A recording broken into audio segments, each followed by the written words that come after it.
त्या खांबावरती परत तो झेंडा लागणार नाही, याच्या आम्हाला शाश्वती पाहिजे. नाही, ते शाश्वती पाहिजे.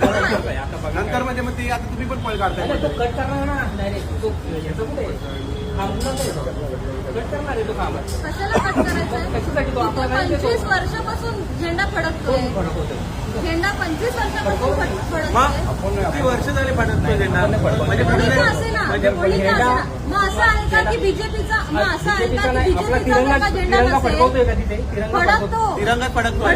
पुरावे नाही पब्लिक कशी. कोणी का असेना. मग त्यावेळेला मग इतके वर्ष नगरपालिका नको इतके फडकवतो. वर्ष नगरपालिका नगरमध्ये शांत का होती? इतके वर्ष नगरपालिका शांत का होती? मग बंदोबस्त आणि जावा लागेल.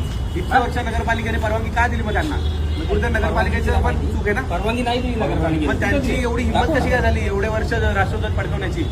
मग कुणी राष्ट्रध्वज फडकवणार? नगरपालिकेने दिलेली नाहीये साहेब ते आता कसं माहिती का? बघा, माझं काय तुमच्या म्हणणं निवेदनाला आम्ही उत्तर देतोय. ऐका ना, मी काय बोलते, आता मी पक्षाचा झेंडा तिथून काढण्यासाठी बोललं तर आता तुम्हाला खांबच काढून टाकायचा आहे. म्हणजे तिथे राष्ट्रध्वज तुम्हाला फडकतो. सांगितलं जी नियमानुसार कारवाई ती करू. नाही, जर आता तिथे राष्ट्रध्वज फडकतो, आता तुम्हाला राष्ट्रध्वज पण नको जर पक्षाचा झेंडा काढायचा जी असेल ती करू आम्ही, असं म्हटलं.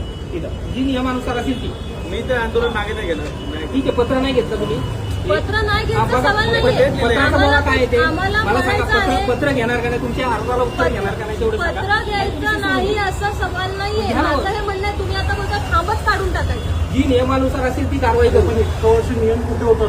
नियम कुठे होतो? असेल ते काय? हा, असेल ना, हे चुकीचं आहे.